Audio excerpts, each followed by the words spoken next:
debemos reconocer.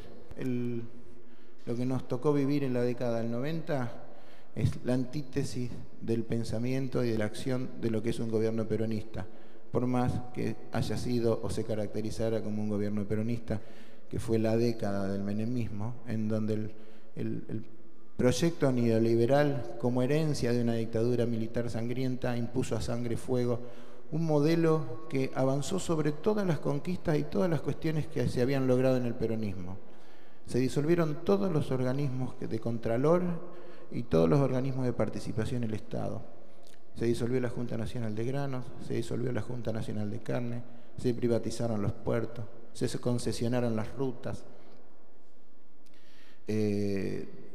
se despromocionó y se desvirtuó absolutamente la actividad de los organismos nacionales de investigación y desarrollo, se desfinanció el INTI, se desfinanció al INTA, a nuestros científicos que se quejaban por la desnacionalización de la soberanía de la investigación, se los mandó a lavar los platos, se vendió el mensaje de que era lo mismo que producir acero que caramelos.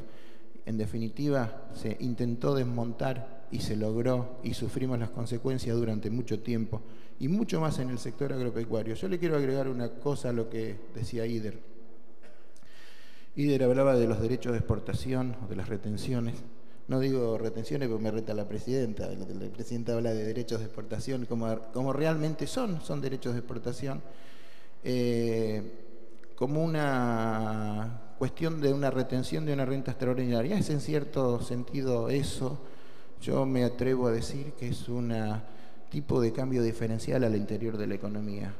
El sector agropecuario, por condiciones agroecológicas, por condiciones de producción, es absolutamente beneficiario de ventajas comparativas y ventajas competitivas. Un tipo de cambio alto, un tipo de cambio de hoy de 4 pesos con 0,8, 4 pesos con 0,6 a 1, sin retenciones y sin extraer parte de los beneficios que ese tipo de cambio alto produce a los bienes que se exportan, porque los productos que hacemos básicamente se exportan. Es un negocio fabuloso para los grandes propietarios, para los que exportan, pero es un pésimo negocio para los sectores de ingresos fijos en la República Argentina, porque el precio de los alimentos ligado a precios de exportación, con un modelo económico de dólar alto para favorecer la exportación y la redistribución posterior en el conjunto de la economía, beneficiaríanos poco en detrimento de muchos. Y yo quiero hacer una aclaración.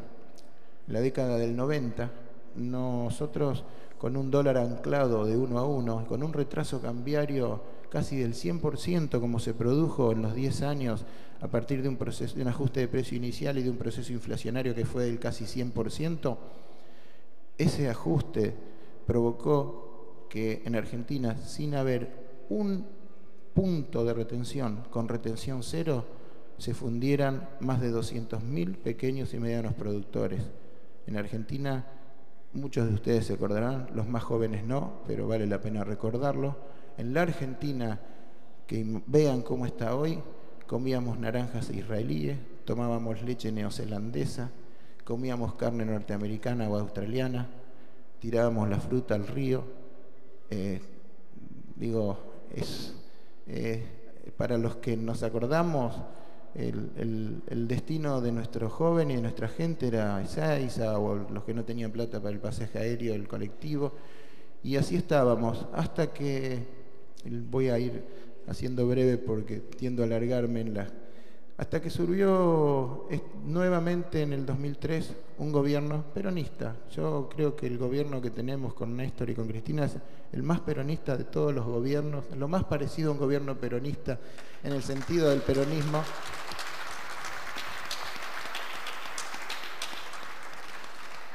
Analicemos cualquier dimensión del modelo, analicemos cualquier dimensión de la política agropecuaria. Analicemos la dimensión primero respecto al tema de la exportación. Tenemos un tipo de cambio alto, mantenido artificialmente alto, que favorece la rentabilidad de los sectores que exportan. Comparemos el tipo de cambio respecto a Brasil o respecto a Uruguay. La capacidad de compra de $1 en Argentina es del doble de la capacidad de compra que tiene un real en Uruguay o un peso uruguayo respecto al resto de los productos transables de la economía. Ese yo creo que es el principal factor de tracción que ha hecho, que está como política de gobierno a lo largo de los últimos 8 años y que permite, a través de la redistribución y de la captación de ingresos por las retenciones o por los derechos de exportación, volcar, como decía Ider, una masa de recursos importantísimos al resto de la economía. El segundo elemento que hay que tener en cuenta es que este gobierno no es fanático de los derechos de exportación. Lo considera una herramienta de política. Y esto es tan así que, como herramienta de política, este gobierno, el mismo gobierno que mantiene la retención de la soja al 35%, eliminó las retenciones de todos los productos de las economías regionales. Todos los productos de las economías regionales hoy tienen el 2,5% de retención. Es política activa, eso es política activa. Y es por eso que nosotros nos quedamos, qué sé yo, en el 30%, nosotros no. El discurso de los sectores concentrados se queda en el 30%. Hablan de la carne, de leche y del trigo como los productos, como el campo, como el destino de la patria, como la tradición, la familia, la propiedad y todo lo que quieran pensar. Y sin embargo, hoy se exporta más como vino que como carne. Se exporta más vino que carne. Se exportan 860 millones de dólares en vinos, de una actividad de una economía regional. Se exportan 1.200 millones de dólares en fruta, mucho más de lo que se exporta en trigo. Se pasó de producir 10 millones de dólares en maquinarias agrícolas en el 2003 a exportar 10 millones de dólares en maquinaria agrícola en el 2003 a exportar 230 millones de dólares en el último año. Cuando empezó este gobierno, que es fanático del agregado de valor y de la industrialización, en Argentina el parque de maquinaria tenía una composición de un 70% de maquinaria importada y un 30% de maquinaria nacional.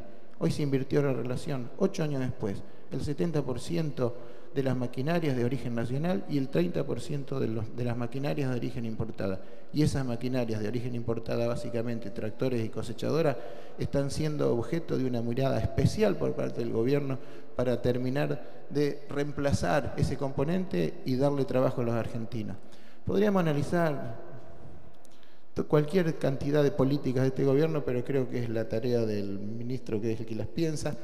Así que yo no quiero extenderme mucho más que eso, simplemente quiero trazar una correlación entre lo que es la ideología, lo que es la doctrina del peronismo, en donde primero están los hombres, en donde el destino de la política es la gente, en donde el destino de la acción es que la gente tenga trabajo, tenga empleo, tenga inclusión, lo que es un capitalismo nacional de redistribución, en donde lo que, como siempre decía Néstor, tenemos una aspiración que de la torta del 100%, los que trabajan se queden con el 50% y el resto se quede con el otro 50%. No nos asustemos con las medidas que se hacen de protección de la industria nacional, no nos asustemos ni nos dejemos engañar, como dice Ider, por los mensajes que recibimos de los representantes políticos de los sectores concentrados. Yo siempre digo que para mí la composición de la mesa de enlace es una composición contra natura.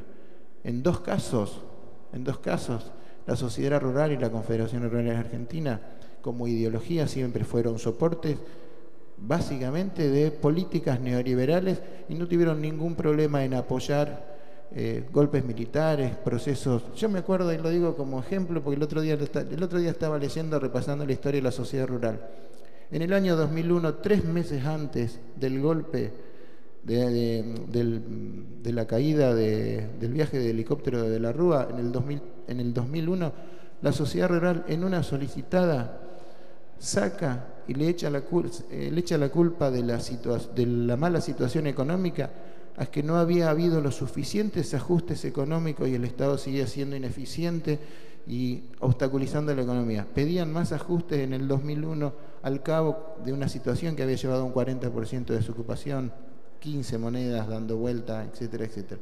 Y en los otros dos casos, los representantes, las representaciones de la pequeña y la mediana burguesía agraria, de los pequeños y medianos productores y de grandes productores nacionales, porque no creo que a lo largo de, de toda la historia han sufrido de intensos procesos de miopía política, intensos procesos de no reconocer que muchas veces es preferible perder 3 pesos o 2 pesos en el precio de un producto y estar en un país integrado que le garantice trabajo, que le garantice consumo, que le garantice demanda, que le garantice tranquilidad para producir y que en definitiva gobiernos que piensan en la felicidad de los trabajadores y de todos los sectores de la sociedad que representan el ser nacional. Muchas gracias.